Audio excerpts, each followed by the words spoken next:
David était un homme selon le cœur de Dieu. La raison de l'approbation de Dieu dans son choix des hommes nous est montrée dans ce qu'il a dit à Samuel concernant un des autres fils d'Ishaï.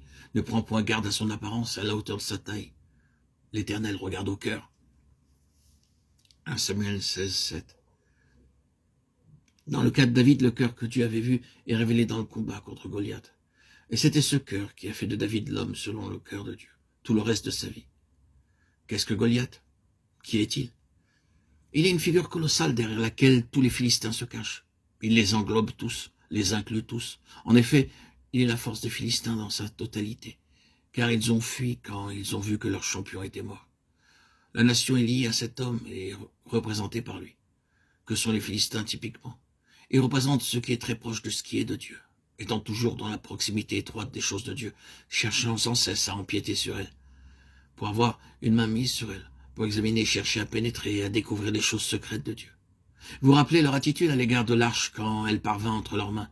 Ils cherchaient sans cesse à pénétrer les secrets de Dieu, mais toujours d'une manière naturelle. Ils sont appelés incirconcis, c'est ce que David a dit au sujet de Goliath. Ce Philistin, cet incirconcis. Nous savons par l'interprétation de Paul que cela représente en type cette vie naturelle non crucifiée, cette vie naturelle qui cherche toujours à avoir une main mise sur les choses de Dieu, indépendamment de l'œuvre de la croix. Cette vie naturelle qui ne reconnaît pas la croix, qui met la croix de côté et pense qu'elle peut agir sans la croix dans les choses de Dieu, qui ignore le fait qu'il n'y a aucune possibilité dans les choses de l'Esprit de Dieu, excepté par la croix, comme une chose expérimentée en tant que puissance de brisement de la vie naturelle, mais une puissance qui ouvre une voie pour l'Esprit. Il n'y a aucune possibilité pour nous de connaître les secrets de Dieu excepté par le Saint-Esprit. Et le Saint-Esprit n'était pas, nous employons les mots dans cette section particulière de Jean 7, 39, jusqu'à ce que le calvaire soit accompli.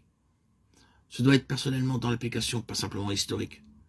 Les Philistins incirconcis parlent simplement d'une vie naturelle qui s'approche des choses de Dieu et interfère toujours avec elles, les touchant, les examinant, voulant mettre la main sur elles. C'est une menace pour ce qui est spirituel.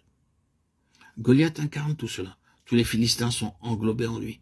David le rencontre et le résultat dans l'interprétation spirituelle est celui-ci, que le cœur de David n'aura rien de cette chose-là. Il se place lui-même dans la position où toutes les choses seront de Dieu et rien de l'homme.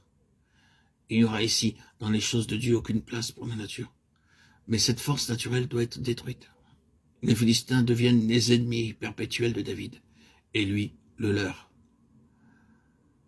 Voyez-vous, l'homme selon le cœur de Dieu, qui est-il? Qui est-il? C'est un homme qui, bien que les forces contre lui soient terribles, se place de tout son être contre ceux qui interfèrent avec les choses de Dieu d'une manière incirconcise. Ce qui contredit la croix du Seigneur Jésus, ce qui cherche à forcer le passage dans le royaume de Dieu, autrement que par la porte de la croix, est représenté par le Philistin. Qui est ce Philistin incirconcis?